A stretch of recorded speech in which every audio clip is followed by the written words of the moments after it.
Okay,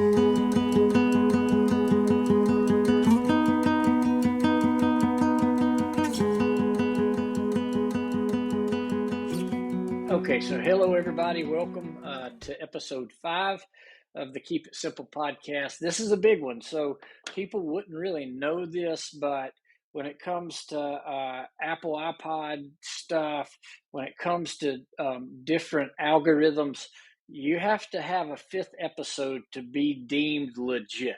And so I cannot think of any person to make us legit any more than Charity Lucas. Charity Lucas is what seems like a lifelong friend, certainly my entire adult life, from way back before I ever even started serving students and in that lane of ministry. Charity and I were friends, and she has been an aunt to my boys, literally for the entirety of their lives.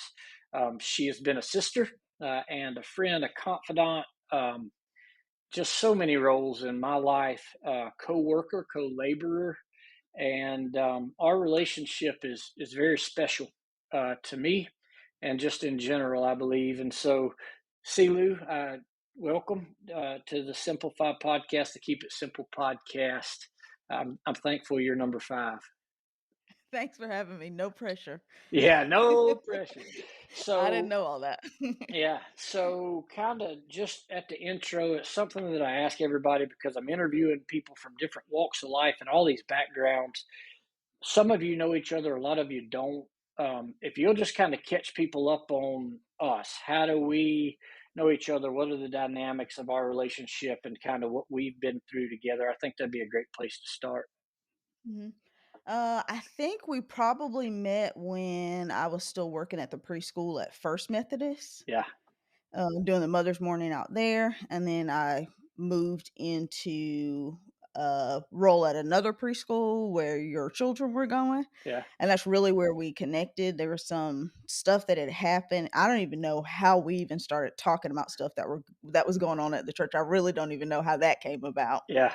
Um, but I would say during that time is when our friendship definitely started. Hmm. I've loved your boys for as long as I can remember.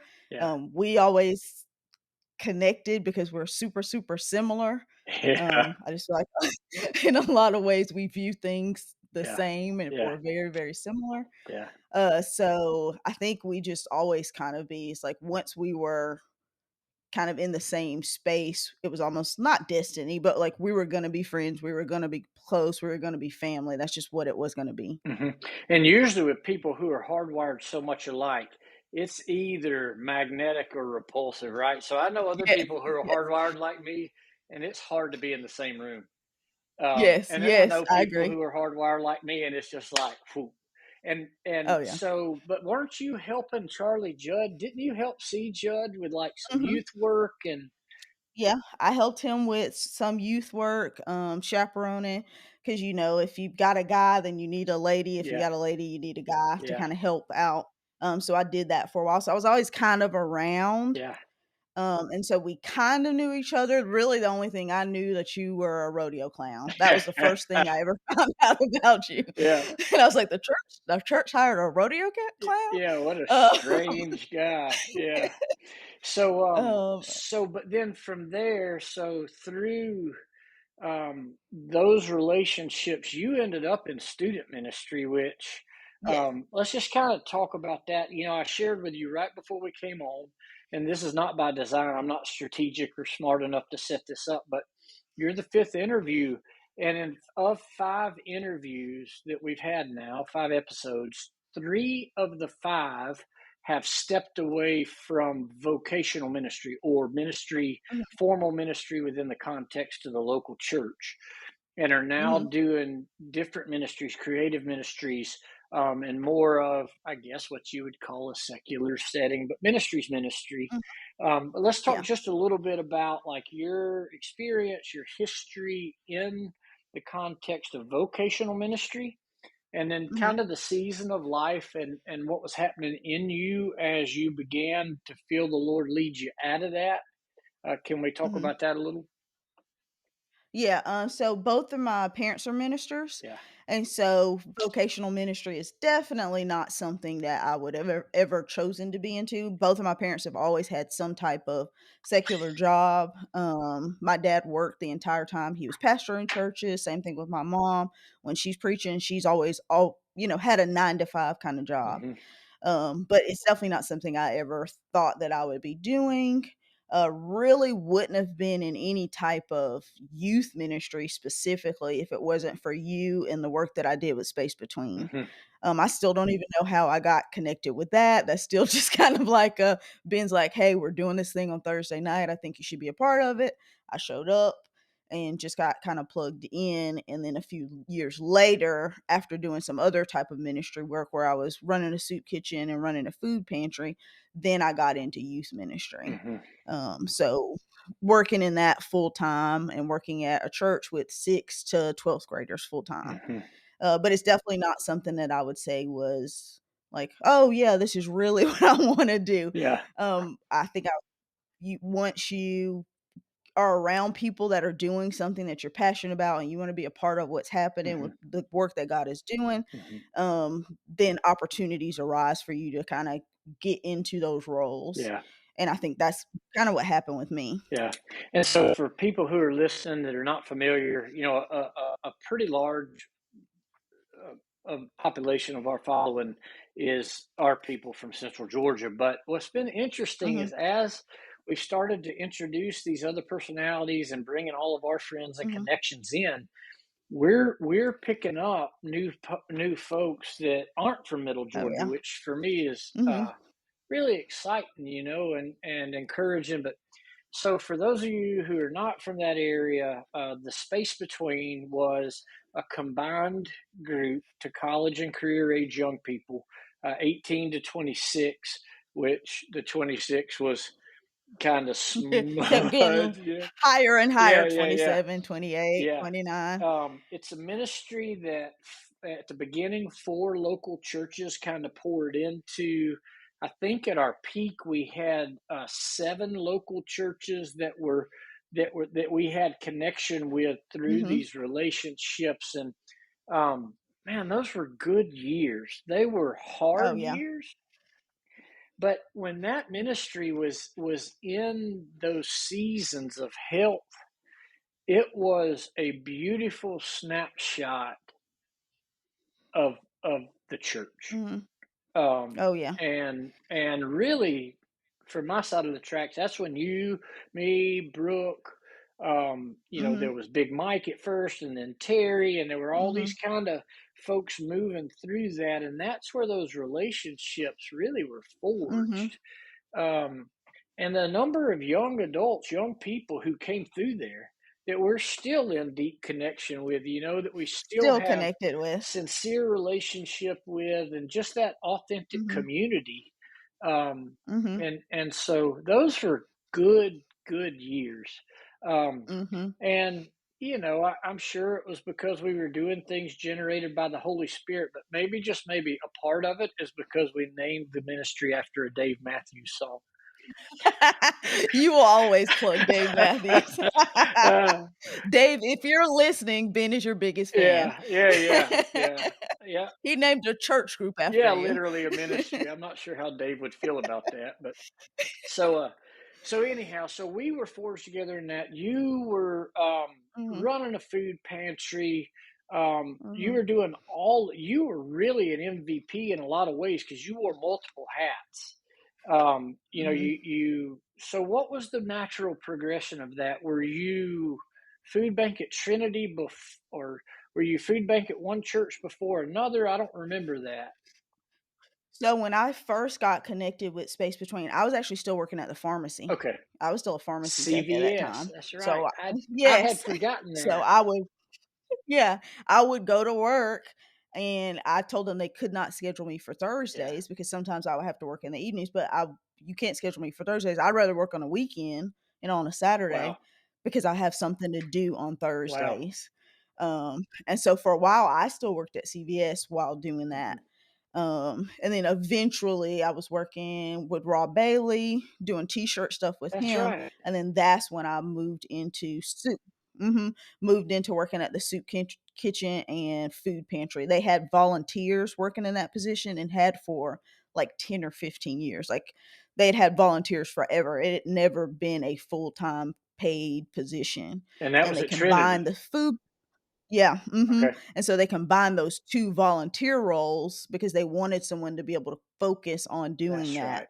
and focus on that type of That's outreach. right. The real cool thing about that is I worked with a pastor who allow me to have freedom to change things, to try new things, to hold new Wow. events. Like we had huge Thanksgiving, we had a massive back to school event that got a little out of control because we weren't expecting that many people to come, but we had people giving out haircuts, we gave out school supplies, we did a bunch of Yeah. stuff. And he was very, very great. Craig was always great about like, hey, I've got this new idea of how we can serve Hmm. people. Can we try Hmm. it? And he would always be like, okay, let's do it. And so I had the backing of that church and most importantly of that leader, that Hmm. pastor to say, "Okay, let's see how we can serve people in a different way, but in a meaningful way at the same time. You're not just doing crazy stuff just to do Gosh, it that's kind of good. thing." But giving people the Yeah. space to exercise their gifts. Yeah. Um, Oh, yeah. I mean, like, he was very, very good at mhm, that, and I wasn't there super long, but I still carry that type of mindset, that energy, like, now I'm in a leadership role.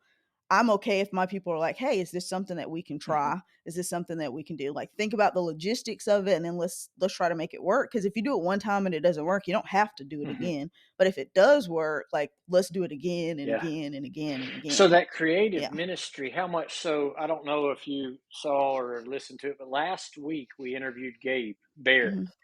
And Okay. Yeah. so Gabe was on. It was amazing. It was such a good Mhm. conversation. Great to catch up with Gabe and Mhm.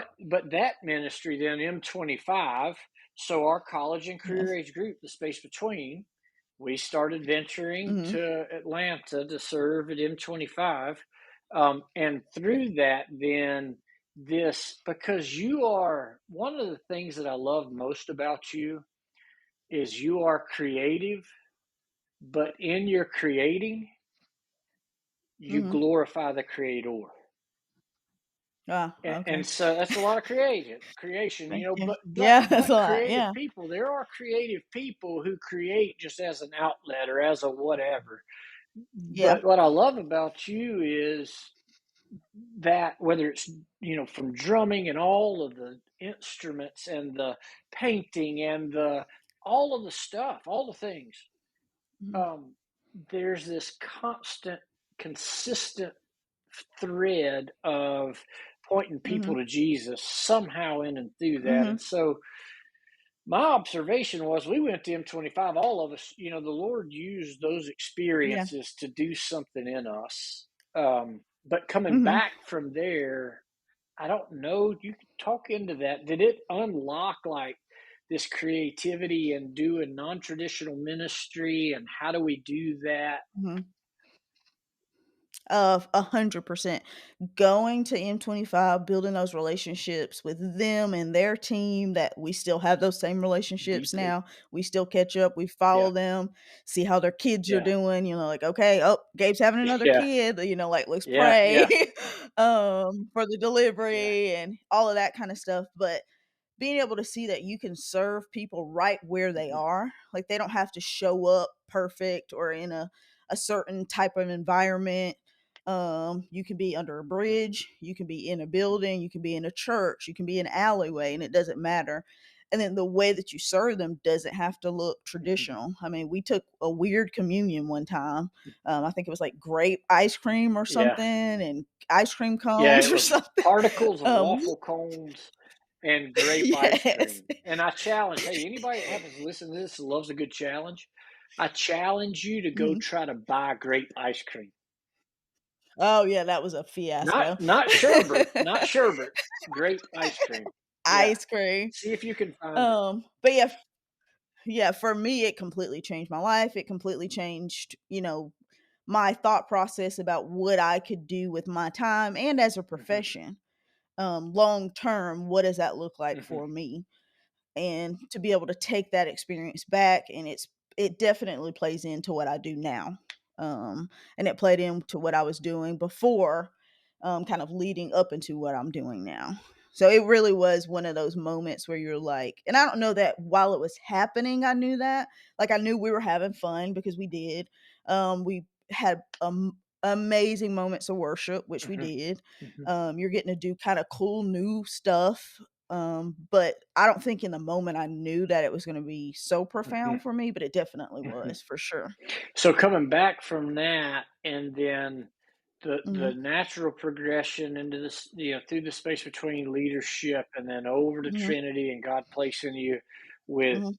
Craig, who is amazing, Mhm. and giving Amazing. you the permission and the space to exercise your gifts in creative and Mhm. unusual ways. Yeah. What a blessing. And so all this is working to where you are now. But so from Trinity, then Mhm. what? So then I took a full-time position as a youth Yeah, minister at yeah, Bon Air. And so I was working with kids from 6th grade to yeah. 12th grade. And it was a church that I had already been connected with. My former college campus minister had been a pastor there before. I had helped out with youth stuff years Yeah. before.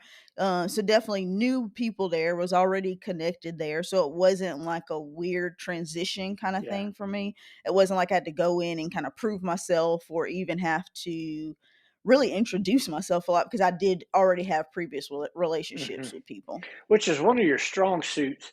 As long as I've known you, and not just in a superficial way, you've had connections at Mhm, so many ministries, um, mhm, which is a gift. Um, so let's talk about. We talked about how unintentionally 3 of 5 people in our mhm, interviews so far have transitioned out of formal vocational ministry. What mhm, was that like? Like what the season leading into that? The season that you had to mhm, wrestle through that. What did that feel like? What was the mhm. experience like stepping away from vocational ministry? Yeah, so I was working at a church doing youth ministry. The pandemic hit, so then everybody was Hmm. home. So then you're trying to figure out, how do you do church when you can't meet in a building, especially when that's all you've Yeah. ever done.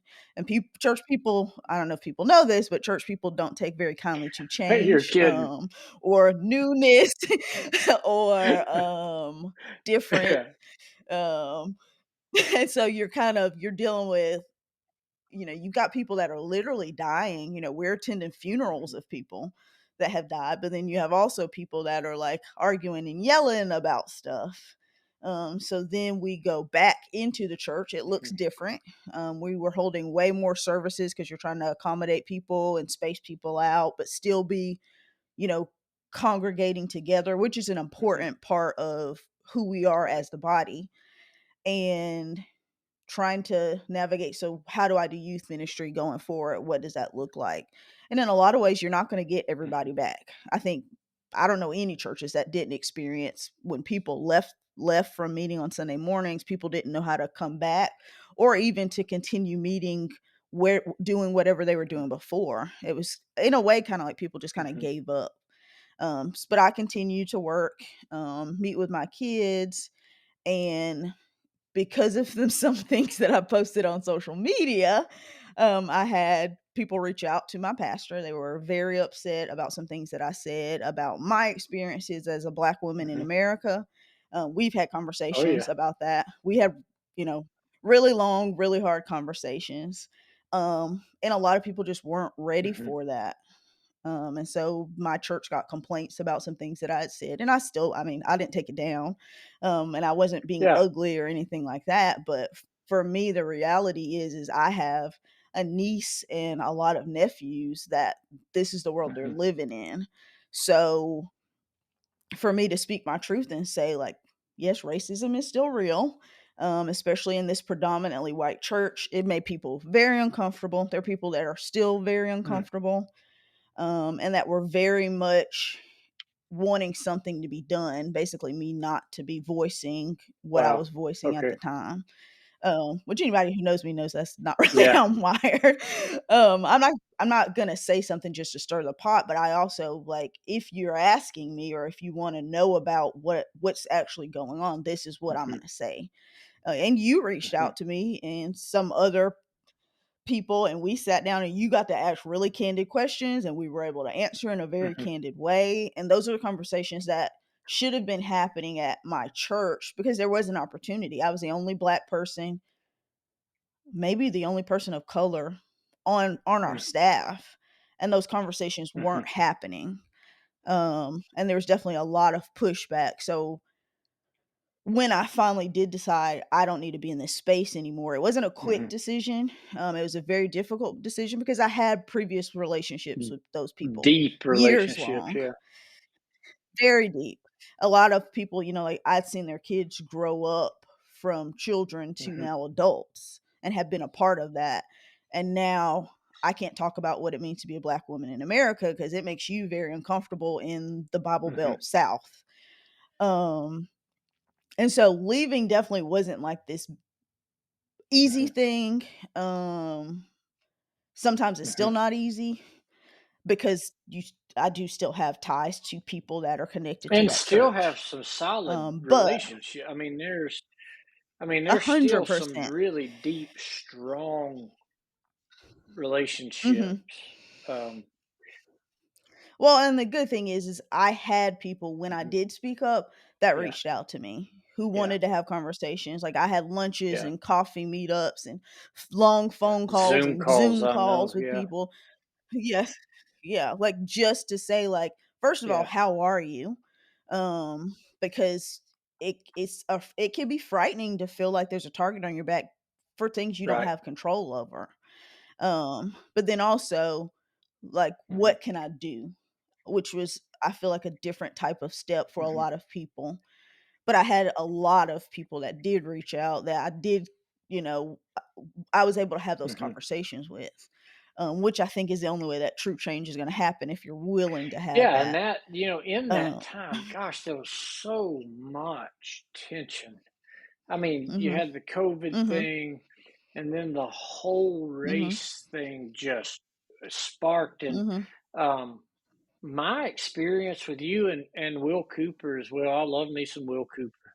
Mr. Cooper mhm. is my man, Yeah. but was gracious, was grace. Mhm, And um, I'm a firm believer that when honest, open communication breaks down, relationships break down. A- And so, mhm. Oh, whether yeah. they are uncomfortable conversations, um, Mhm. honest, open communication has to stay open, It still has to for be there to present, yeah. be authentic relationship, which is what we're about. We're about building Mhm, authentic community, right? mhm, And so, yeah. So, thank you, Will. If you happen to listen to this, mhm. thank you. Um, You just better. for the patience and not not not judging me, um, and Mhm, giving me space and time to ask some of those questions and to learn. Thank you. mhm. Yeah. So it was apparent then that you had to make a move. So then, what next? Mhm. So after a Sunday morning, a sermon I heard that I was like, I can't be here anymore. And that had gone, I mean, it was a process. It wasn't a quick thing, but that was kind of the catalyst. Um, and that Monday I turned in my like resignation letter. I didn't have a plan. I didn't have a job. I didn't have anything lined up. I told Drew, I was like, this is what I'm doing. And he's like, okay, I support you.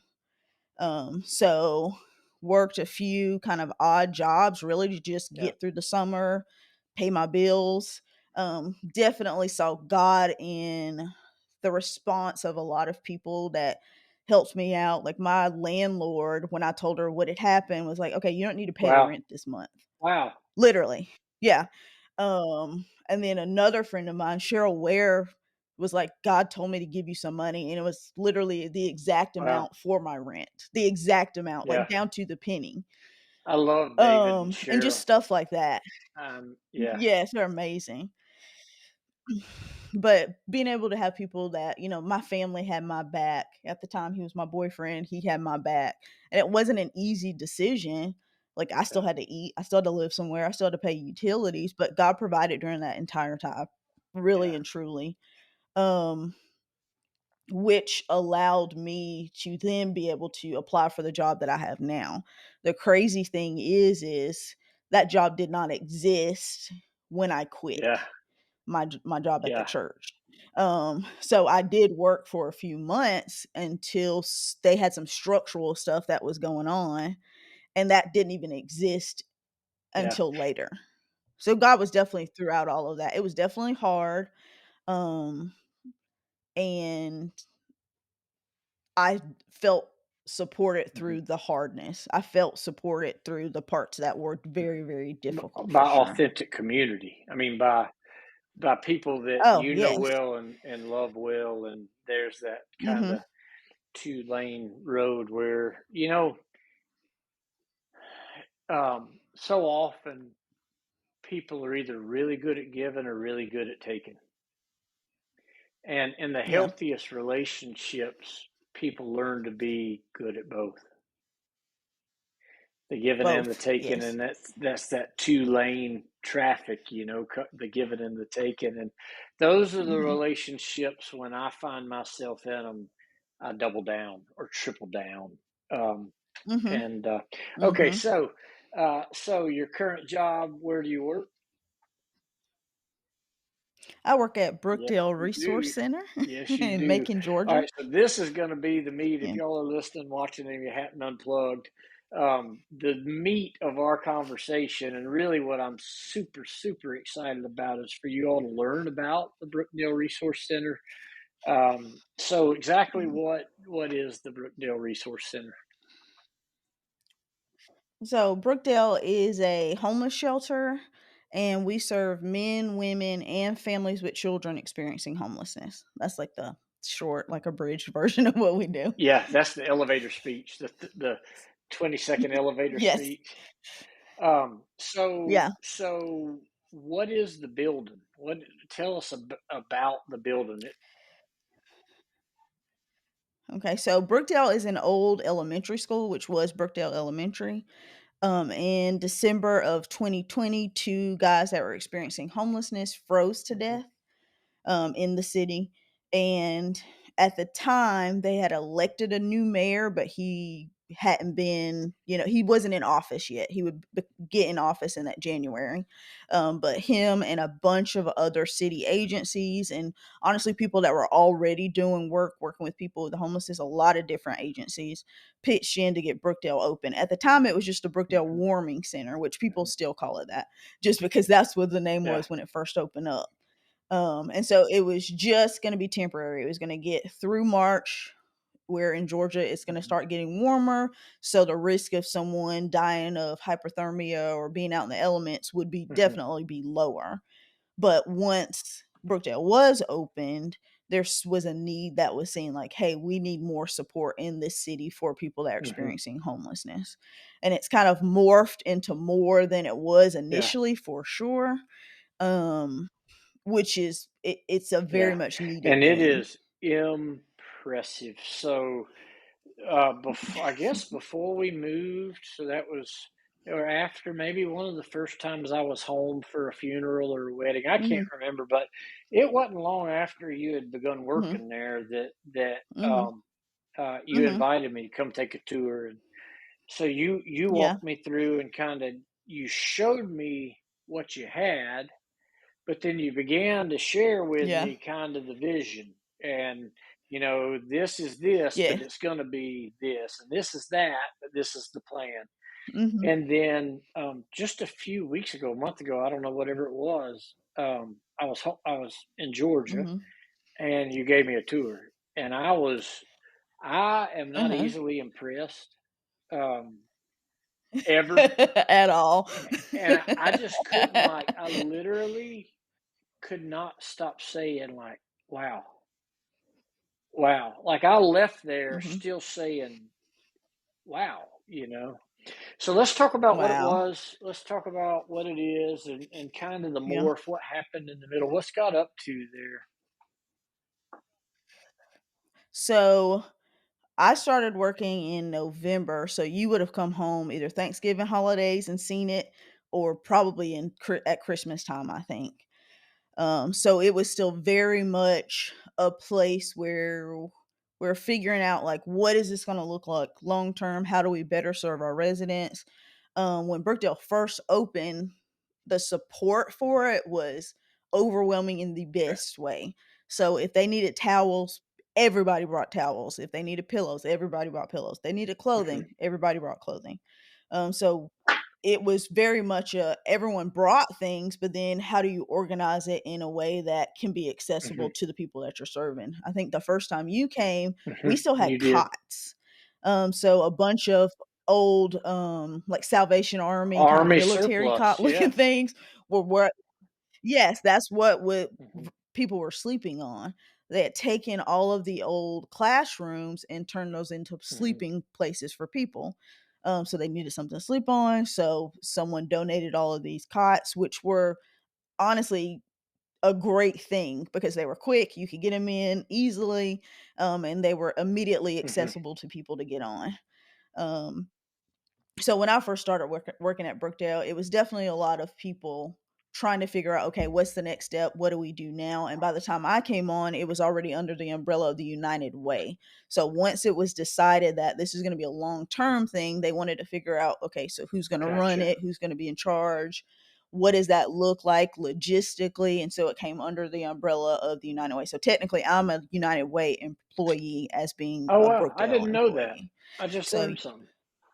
yes, so yeah, so the United Way does Hmm. tons of great work, and they have been for years and years and years. So you Yeah. got the name recognition, you got infrastructure, just simple stuff like um healthcare and Hmm. dental and vision and all of that type of stuff. You already have that stuff in Hmm. place for the employees, but then you also are connected with so many different agencies and resources Gotcha. because of United Way.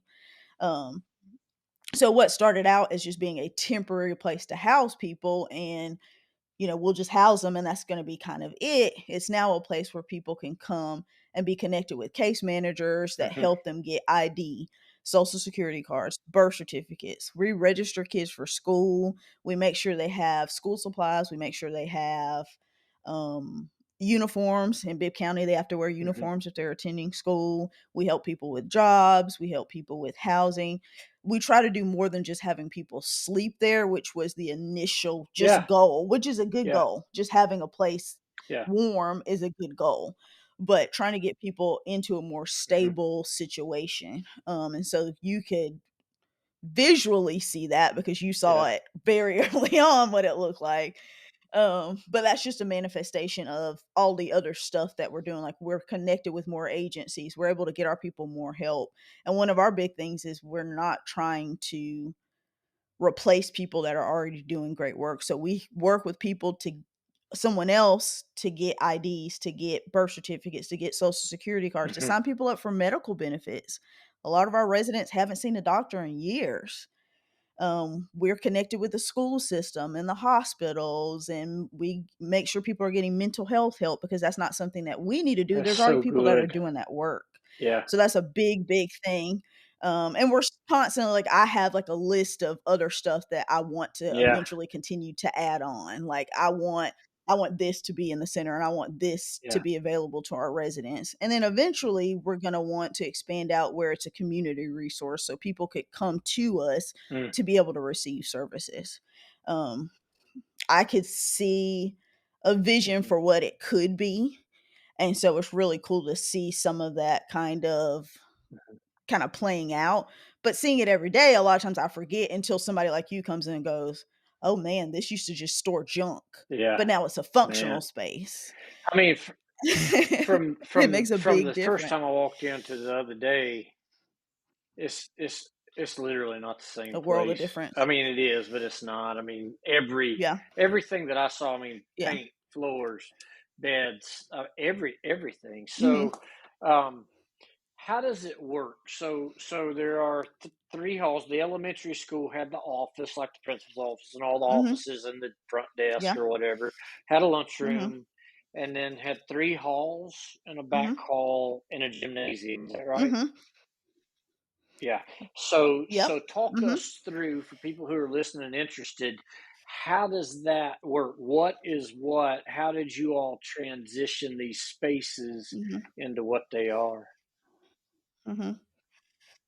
So the cool thing about it being an old elementary school is, one, almost any town in America has an old school that's not being Yeah. used. Yeah. Even teeny tiny towns have that. So you've got a main office that already has offices in there. So the director's in there, the manager's in there, our case managers are in there. You have a very clear entry point. So if you came to our center, it's very easy to tell where I need to enter, where I need to go in, that can direct you to getting help or volunteering or donating or whatever it is. So that's one really cool thing about it being a school, is there's a central place and you Yeah. can just see it from the outside. And then we've taken all of the hallways to make Okay. those resident spaces. So if it used to be a classroom, Okay. someone's sleeping in that room now. And so we have a whole hall that's just men. We have a hall that has women on one side and families on the other. And then the last Wow. hall is just families. Yeah. So we try to use those spaces as best we can. We have a library, which is a really good size. So we use that for tons of different events and classes, and financial literacy happens back there. We had Wow. a baby shower back there. We did a Mother's Day brunch, a Father's Day fish fry back there. We have a garden now, so they hold gardening classes in our library, and then everyone that takes that class can walk right outside and actually be hands on, like Yeah. in the dirt in that garden. We have a cafeteria, so that's not a space we had to build out. It already had a serving line, it already had tables, already had chairs in it. It has a kitchen that we've updated. We have a gym that now is an overnight shelter, but because it's a school, you got all of this space to actually be able to dream and think, okay, how can we reuse this space So to serve encouraging. these Yeah. people? So there's a Um, lot in there I want to yeah. unpack because you just hit like three or four things that Mhm. in my mind is like ping, ping, ping, ping, ping. So number one, the importance of keeping. So you have men, and then you have a hall, Mhm. separate hall, women and families, and then a hall of Mhm. just families. Yes. How many Yes. individuals per classroom or bedroom, I guess, sleeping room? And Mhm. you shared this with me when I was Mhm. there, and you realized that what y'all learned there was a tipping point as far as people per room. Talk me through 100%. that a little bit. Space. Mhm. So we can house up Mhm. to 6 people per room, so individual men or individual women, and every Awesome. family has their own room, which is really, really good. When people come into our facility, you never know what they've been dealing with, what their prior living situation is, anything like that. So you're wanting to give them as much space as possible while still trying to Mhm. serve as many people as possible. So it is definitely like a balancing act. You could put one person per room, but then that means you can only Mhm. serve, 10 people versus being able Mhm. to serve over 100 people. So you're really trying to make sure that, one, you're taking care of as many people as possible while still giving people space to rejuvenate, to rest, to kind of get themselves together to Mhm. get into a And better what did you situation. experience when you went over six people per room? Oh, yeah, fighting, arguing, um, just kind of a discontentedness Mhm. because it's Mhm. strangers that are staying together. I grew up, me and my friend Brooke were talking the other day about people Mhm. who have shared a Mhm. Mhm. bedroom with siblings growing up, and how that's different than being in a room alone. But then also, like, both of Mhm. us, because of the size of our Mhm. families, shared beds. Like, I Mhm. slept in a bed with my cousin for years Yeah. because that's the space that we had. Um, and so Yeah. sometimes that's good and sometimes that's not good. So we realize, like, there is definitely a sweet spot of the number of people you can have in a room, so you have high enough Mhm. numbers to be able to serve people, as many people as possible, but also you don't wanna pack people into a space, where it makes it difficult Mhm. for hygiene issues or social Mhm. issues or just rest. We have different people that work different schedules, so It's gonna be harder if there's 10 people in And a room versus less people in a so room, if a and that's the mother max number. or with children, if a family comes in, they get a Mhm, classroom, a bedroom, a room to themselves. mhm, And the door's locked, the mhm, door's shut and locked. mhm, yes. The door's shut, they're usually not locked, but Okay. they can lock if we need to lock them. We usually try not to lock them just because of emergency stuff. You want people to be able to And get you out talked if about the there's any gym. type I of want to talk about emergency. that a little more, but just staying kind of on the front end of Mhm. things. So there's really two ministries Yeah. essentially that are running underneath this one roof. Um, Mhm, mhm, so in this front end ministry, so the you come in the front doors of what was the school, glass front doors, obvious entrance. You come mhm. in, full time security guard, metal detector, Yeah. walks you Mhm, through, makes sure you're good, mhm, directs you to the office. Go in, desk, mhm, receptionist, all of your people. mhm, And then once you have access to the mhm, front hall in these three halls, men, mixed, and then family, mhm, that is a program. What's the terms of mhm, the program? What are the expectations and requirements? How does that program actually work? mhm. It's not just a do drop in, you stay a night, get a good meal, and you're back on the streets. Yeah. Yeah, so our program is up to 90 days. We do give extensions if especially if people are on track for getting some type of housing or something like that. And so the cool thing about what we do at Brookdale, what I like about it is they're working Mm, with case managers to help them. So everything is a it's goes by the individual. So if you come in and you've got your ID, you got your birth certificate, you got your social security card, and you're ready to kind of mhm. say, okay, I'm ready to work, I'm able to Okay. work, we can start helping with that. And we have computers and we have resources and we have relationships with Mhm. certain like staffing agencies. But let's say if you come in and you need some of those Wow. documents, our case managers help with that.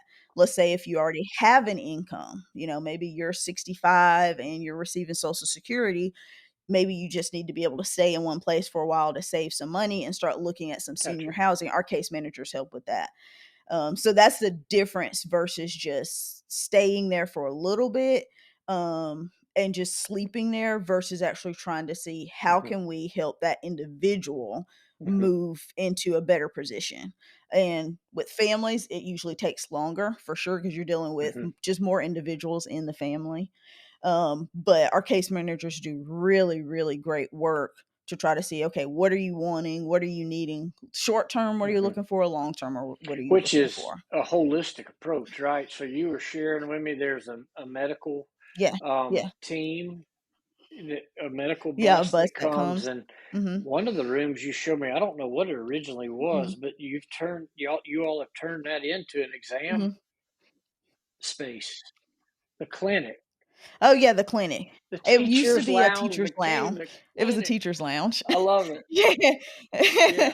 Yeah, we had to clean that space out. Yeah. So they can do triage or if they need to have private conversations, we have other spaces that they can do that. We have a recovery group that Okay. comes in faithfully every week.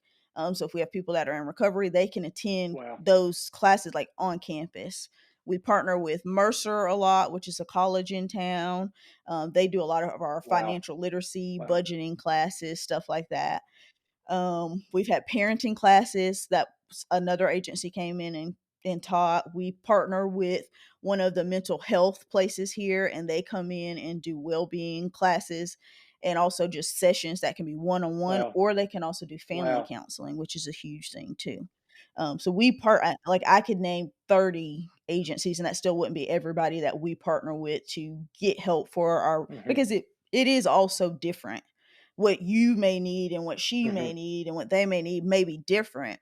And so we're trying as much as possible to say, okay, these are the resources that are available. Let's see And not if we can trying to help you out in recreate this the kind of wheel or way. do work on an island. I mean, it's literally like, No. you do Yeah, yeah. this, how can we work together? That's Mhm. community. Yeah. Oh, yeah, it is. Like, there's a really great place downtown that helps mothers with children, and they will Wow. help up until the child is 3 years old. So they help with diapers, with formula, with classes, with they donated car Mhm. seats for when we had a baby shower. You can't leave the hospital if you don't have a car seat for your child. They won't let you leave the hospital. So these women now had Wow. really nice top of the line car seats so that once they gave birth, they could leave the hospital in a safe way, with their child. And so that agency, that's not something we could have done on our own, but they have those resources in place. So partnering with Wow. them is the best thing to Which be is able to do something to that we serve our saw people. modeled by Gabe and by Beck. I got to get Beck on. I have to get Beck on. Yes. But in those years that we were Mhm. with M25 and these different agencies, what we saw was um, Mhm. to serve people with excellence. It's not just kind of check a Mhm. box, pat Mhm. on the back, I feel better. It's loving Yeah. people. That whole idea of don't just hand them a drink with ice in it. You know, um, and so to do that with Yeah. excellence Yeah, and yeah, the yeah. and the holistic approach, you saying that about top of the line car seats Mhm. is what triggered that in my brain. It's not like you just put out the Mhm. call and people went to their garages and dusted off old stuff. I mean, it's serving Mm-mm. people with excellence. So Oh, yeah, it was a car seat if my brother said, "Hey, we're having yeah, another baby," I would buy for them yeah, to put my new nephew or yeah. niece in. High Like, that's what probability it it would be a was. nephew. Like, very high. They um, have tend to have so boys. so then this past time when I was there, there were so many things that floored me. Two of the things: showers, laundry. Let's. Oh, what Mhm. just happened? Yes. What just happened? I don't Was that know the thumbs what up, happened. Charity? Oh my I don't gosh! know. I don't You know. putting your thumbs Maybe. up did that?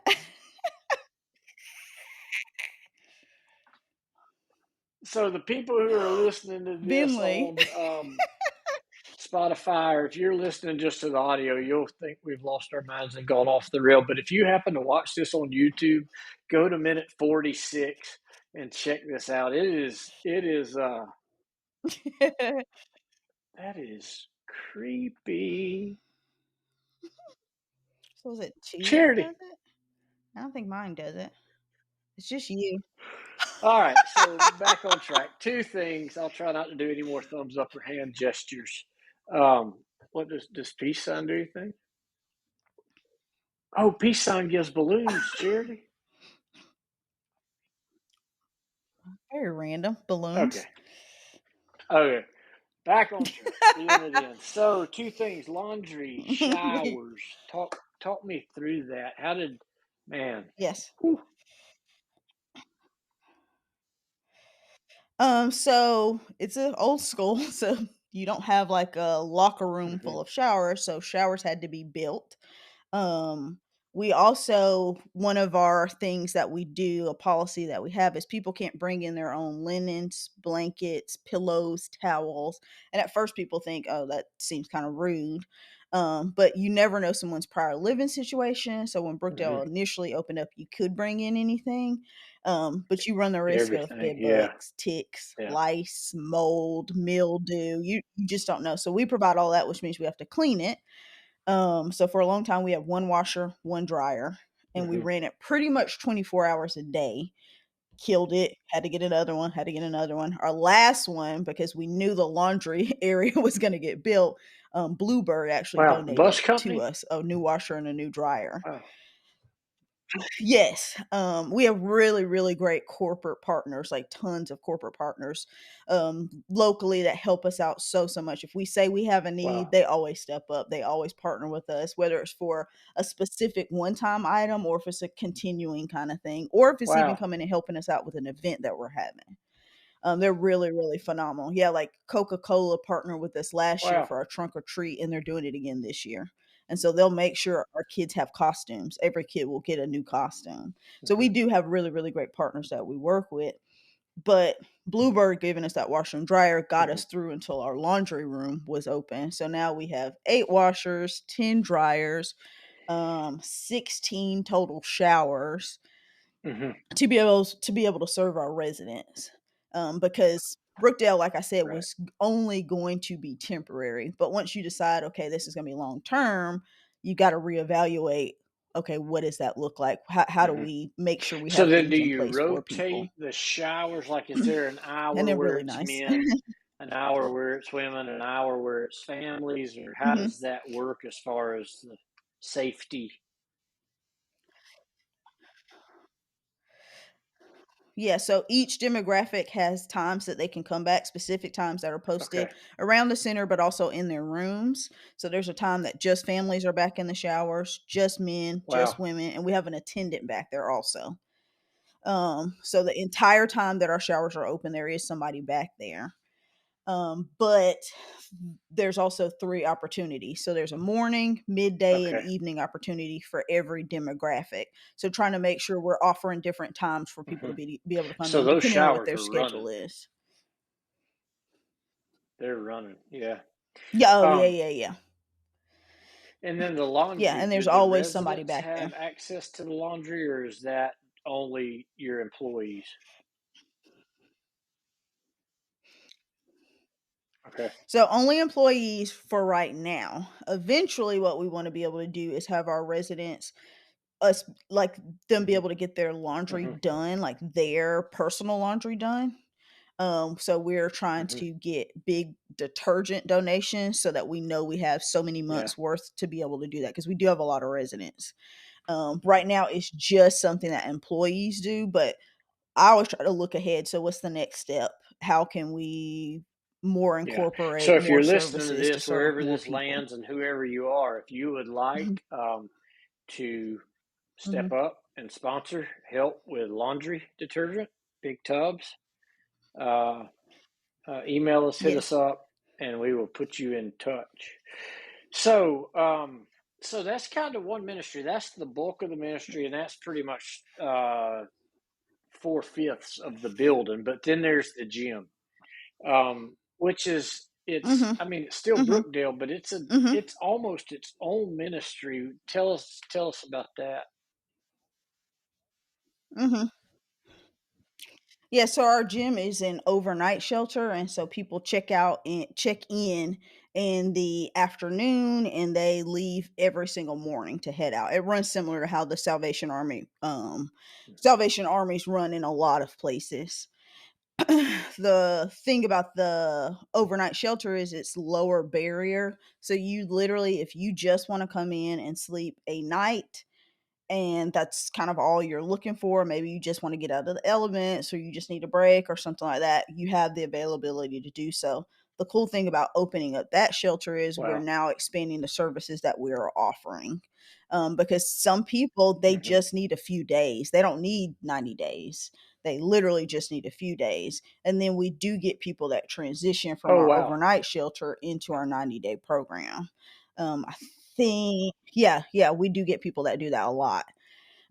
But some people are like, "Hey, I just need a few days or maybe I only need 30 days and then I'm good, I'm ready to go." So it's nice to be able to How many offer people can you another sleep thing in that in the gym? same building. How many beds do you have? 50 people. And 50. then did those folks have Mhm. 50 access to beds. all the other front end Mhm. stuff, or do they have their own? It's completely separate, is that right? Showers, Yeah, it restrooms. is completely separate. Mhm. We do serve dinner. Yeah, everything is separate back there. But like I said, it's a lot of people, they're leaving during the day. So a lot of people do go downtown and they access a place a day Yeah, shelter that provides showers that they can yeah, get their laundry done so they can do different stuff. And most people have a task list that they're working on while they're gone during the day. So when they come back, they can update our staff if gotcha. there's something And that they're then wanting to and do to then kind of transition. meals, do they go up into the Mhm. cafeteria, or do you all take the food back? Everything's brought back there, so they get dinner in the Wow. And evening, they it's sleep there, almost and then there's completely, I breakfast in mean, the it is morning, every morning. completely Mhm. separate. So Mhm. 50 Yeah, beds you got a back separate there at full entrance. Yeah. capacity. How many can you accommodate in the front end? 120 people. 120.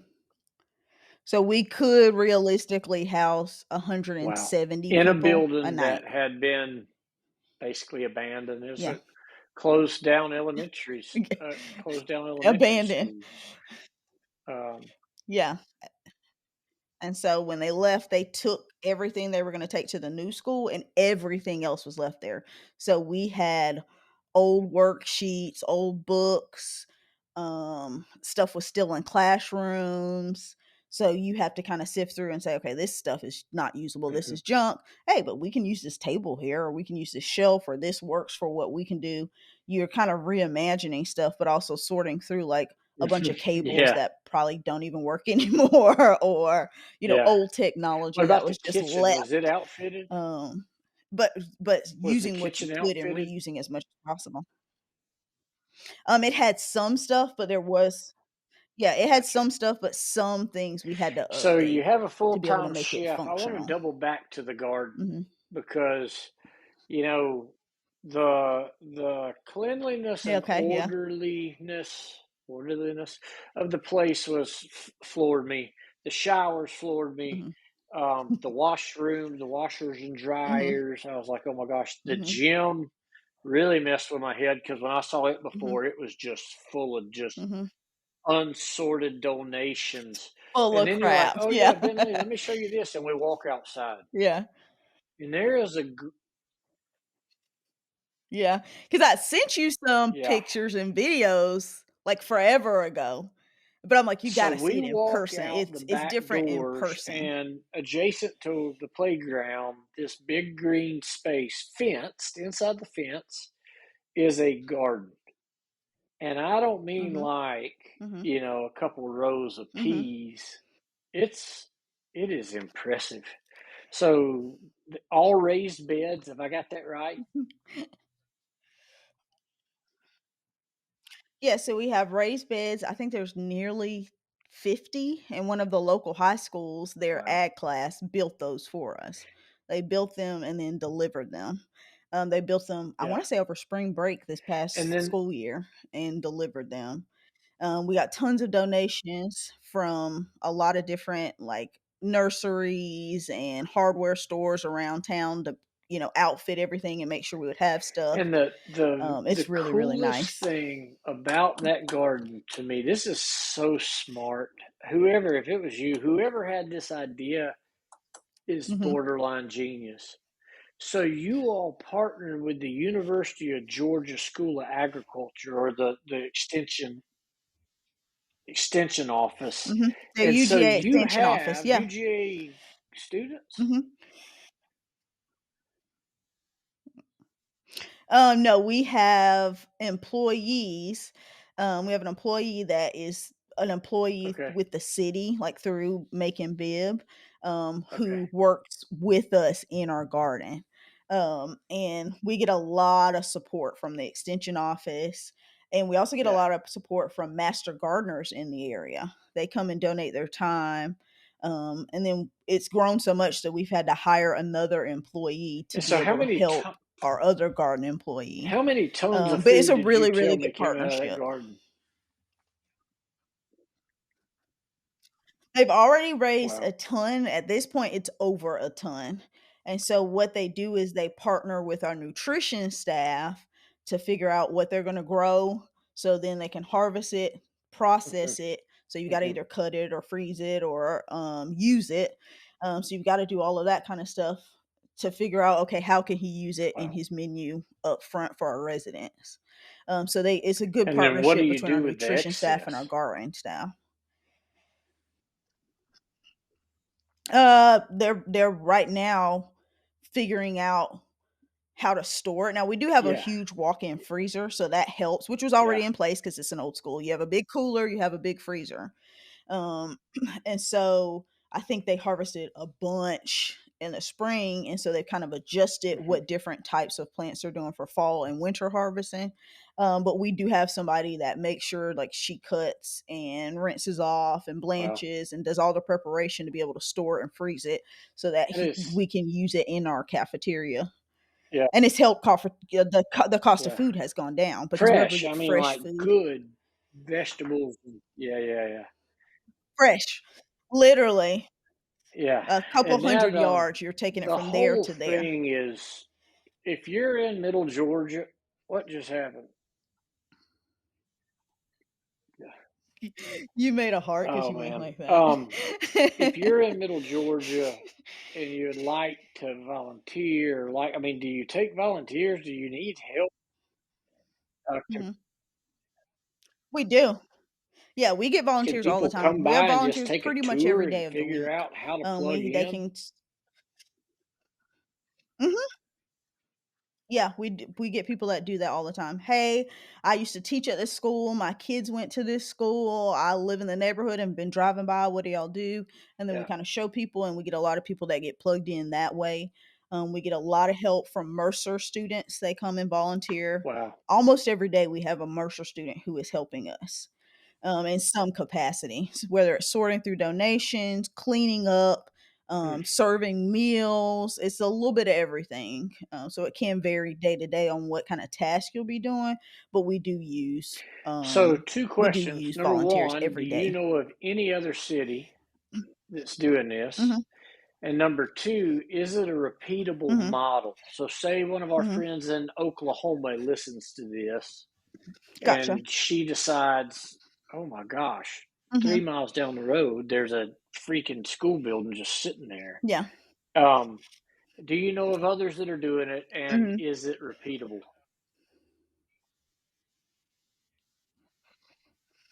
I don't know of anybody personally that's doing it. We've had some other, like United Way partners come to tour our facility to kinda Hmm. see what we're doing because 'cause they're thinking about doing something similar, but I don't know anybody Really? who's currently doing that, and it's 100% repeatable. You could do this across America, across the world. Um, I I tell people all the time, I would love to do this. I would love to travel to a place and say, okay, logistically, what are your first kind of steps, the things that you have to have in place already, and then look 6 months, a year, 2 years, years. What does that look like? And really and truly learn from our mistakes, learn from the things we did. I Yeah. would say do it when there are no Yeah. people in the building. It would be infinitely easier. We're trying to play catch up because there's people already living there, so there is limitations on what you Yeah. can do and when you can have contractors out and that kind of stuff.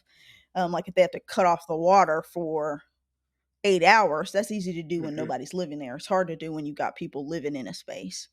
But it's definitely repeatable.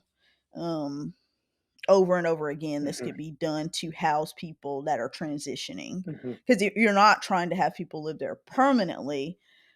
You're trying to give them a Hmm. space to get And things that, in order is really I what you're want to trying to do. encourage you in that to dream and pursue that, especially if knowing now, which is new information to me, that you're actually an employee of the United Way. United Way is a nationwide um, Mhm, nonprofit. mhm, You yeah, would be incredible with your skill set and just who you are and how you are.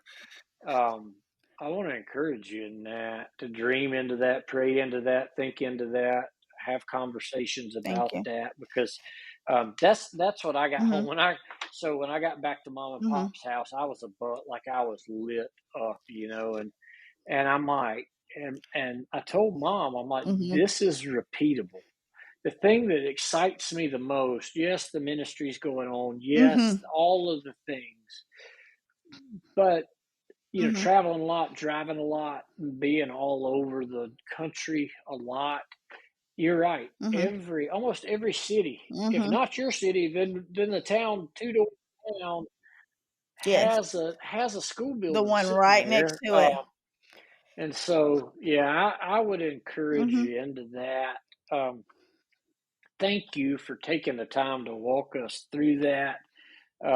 And like I say, if you're in Middle Georgia, go yeah, to the Brookdale Community Center, Resource Center. I'm guilty of still calling it the resource warming center. center. So, The shifting warming gears a center, you little, and you everybody else. alluded to him before. He is the man with the plan. So Mhm. you're engaged, and it's a I good am. I thing don't have because my the ring on right camera, now, the so my ring. light, the lamp, the light, and the glare be like, ah. Um, Uh-huh. so we have a wedding coming up. Oh gosh. When is it? When is We it? do. Very soon, less than 100 New days. Year's Um, Eve. this, New Year's Eve. So can we talk Years through Yes, we're gonna have a big party. That's the plan. the your ask, what you ask of me? Oh. So for people that don't know us, because Ben is a minister, usually people ask him to perform the Yeah, wedding, to, officiate. That's the right word, officiate the wedding. But I knew even before Drew had proposed, I didn't want you to officiate. I was like, I want Ben on my side. Like, I want him to be in the wedding on my side. And so when I called you and asked you that, and you're like, that's not something I've ever done before. yeah. I'm like, And your wait, only you're stipulation asking was me you to didn't be a have to wear a dress. bridesman, and you're like, well, I mean, I hadn't thought about it, but yeah, I just want you to stand on my Yeah, I side. And guess I'm that like, would be with the the word. ladies, and you're all, Yeah. yeah. And my brain's going, and you're like, but you Yeah. won't be the only man. You Yes. won't be the only man. Uh, Yeah. and I'd had this exact same conversation with Steven, one of my brothers. Like, literally, he was like, "Wait, what do you mean?" And I said, "So you're not gonna be on Will Drew's Cooper. side, you're gonna be on my side." And he paused and was like, "Yes, Yeah. yes." So And he was this like, is going to oh, be okay, okay, such I a can do that." blast. Where are you getting married? Mhm. I'm getting married at the Capitol Theater, which is a Yeah. really, really cool event venue downtown. And it's a music place. I think Drew and I's second date was at the Capitol Theater for some Yeah. random, but she was actually phenomenal artist. Mhm. I was just like, hey, and I think it was on like a random night, like a Wednesday or a Thursday or something like that, which Yeah. in no means I really, really liked him, but I was going out on a school night past my bedtime. Um, but yeah, like our second date was there. We've Yeah. been to tons of concert. We saw Drew Yeah. and Ellie at the Capitol Theater, like standing on the floor. So we have really good memories with that place. We want to play Mhm. music, have our friends play music, have it It's be a going to big be party. so So we're really, you. really excited about it. So, Yes, that's what we were like. We're not barn people, and I don't know if people who anybody that's listening that's not from the South. Barn weddings are a very big thing. Getting married in a barn venue, and that's just not us. But to get married on a stage, to be able to play instruments together, to play with our friends, to play with our family, yeah. have a good time, like Yeah, that's yeah, very much us. That's what it's we gonna want to be do. so cool. And New Year's Eve at Hmm. that, in the Capitol Theater. Hmm. And the beautiful Yeah. thing, going back to our shtick on the simplified deal about Hmm. authentic community, the amount of gifted musicians that are gonna Hmm. be in the room. Hmm. And so to outfit this It's stage with tons. just Yeah. Oh yeah. instruments, and people can go up and just play. Tons of Um, instruments. Mhm. oh, that's going to be so much Yeah, fun, grab man. and So, play and sing. the other thing that I think's cool about that is your chef Mhm. from the Brookdale Resource Center is your caterer for your wedding. Yes. Oh, yeah. Yeah, so like, when you talk about community, when you talk about, surrounding yourself with people, I've always done Yeah, that in a religious sense because of being in churches, growing up in churches. But I yeah, I choose to do that also in a working environment too. So the like one of the ladies that I work with is going to direct the wedding. That's what she yeah, does also on the side, and yeah. so she's like, "Yes, Wow. I would love to do that." As a Yeah, gift, she's going to do it, which is a huge, huge, huge blessing. But we have so many people in our lives pitching in, helping out, to make this day like a really, really cool day that yeah, we're like, yeah. okay, It's going to that was be an a awesome high party. time. Like It's that was going to be a good. good time. Yeah, and that's such a good word too, Yes. because people think this idea of community, specifically ministry, and to minister is to serve, right? That's all it means. Hmm. A minister is a servant. Yes. That's Um, all it is. and Yeah. so each of us, all of us, no matter if we're Servant. doing Yeah. church work or if we're serving people who are experiencing homelessness, or if we're driving a UPS truck, if we are serving, that Mhm. is, as believers, as Christians, uh, Mhm. that's ministry. And that's a Yeah. theme that I think is kind of coming out of these Mhm. shows, these podcast episodes, is wherever you are, whoever you are, wherever you are, whatever you're doing, you've got an opportunity to Mhm. serve people, to love people well, Mhm. to serve people. And so that's a good Yeah. word. No matter where you are, your whole life, you've built those relationships. Yeah. Um,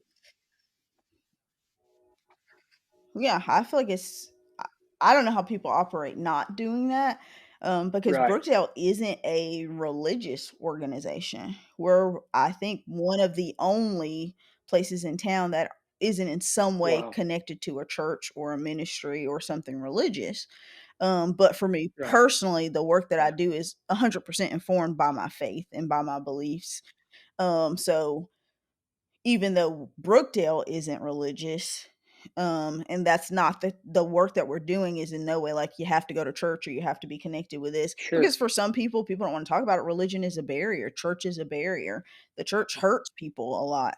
A lot of people that are coming in have experienced that before, having to go somewhere, and in a lot of ways you've got to jump through Hmm. some kind of religious hoops to be able to get services, to be able to do whatever.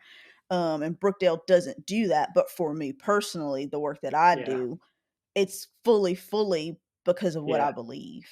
I Yeah. wouldn't be doing it without that. That doesn't mean it's not hard, Yeah. but you just got to see the bigger picture at hand.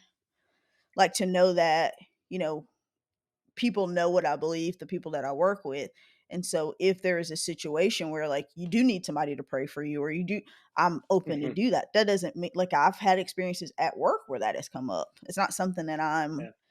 saying, "Hey, this is what you got to do" or anything like that because that's just not what we do. Yeah. Um but God is still in it. He's in that work. And we are there to serve people. That's really and truly what it is Yeah. about. And so it is Yeah. ministering Are in most of the every folks sense of that the you work word. with Christians? It really and truly is. Mhm. Wow. I would say you're probably doing like half and half. Um, I think a lot you have people that are either believers in Mm. some type of way or at least have had some upbringing in the church. So you have some knowledge, some things that you can kind of Yeah. access. But then you also have people that just have a heart to serve. Yeah. And we get a lot of that and it's still very much needed. You just need people that are willing to Yeah. say, "Hey, maybe that's not my Yeah. reasoning for serving or Yeah. for That is helping, cool, man. but I'm still available for Awesome. that," which is Okay. really, So really every cool. episode, except for Gabe's, because I forgot, every episode I did, I completely forgot. Every episode I end with a question, and it's, the name of the podcast is the Keep It Simple podcast. And Okay. so, Charity Lucas, how do you keep things Yes. simple? Hmm. Mhm. How do I keep things simple?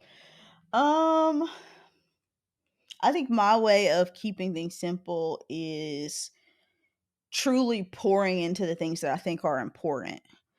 I think when we Hmm. did the previous podcast, I said I'm not simple in a minimalist type way, like yourself is. Like I don't own 7 pants, 7 shirts, seven underwear pairs of Yeah. underwear, 7 pairs of socks. Like that's not who I am. But for me, certain things have priority in my life, and those are things that are gonna get Hmm. my energy first and foremost above anything else.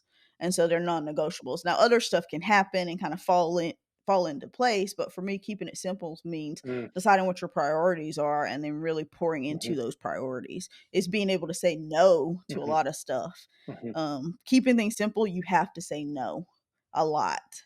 But that means you get to say Amen. yes to some Amen. really, really great And stuff you know what we over and always over and say, over again. no is a complete sentence. You can put a period you can put a period after the O. No is a A complete full complete sentence. yes. Oh, yeah. Okay, Silu, Yeah, thank you. I know it's past your yeah. Doesn't bedtime. need It's a almost past qualifier. my bedtime. Thank you Mhm. for I don't making even time for I don't even us. know what time it is. Thank you so much for just who you are, for how you are. Mhm. I love you, and I'm thankful Mhm. for you. And we'll talk to you soon. I love you.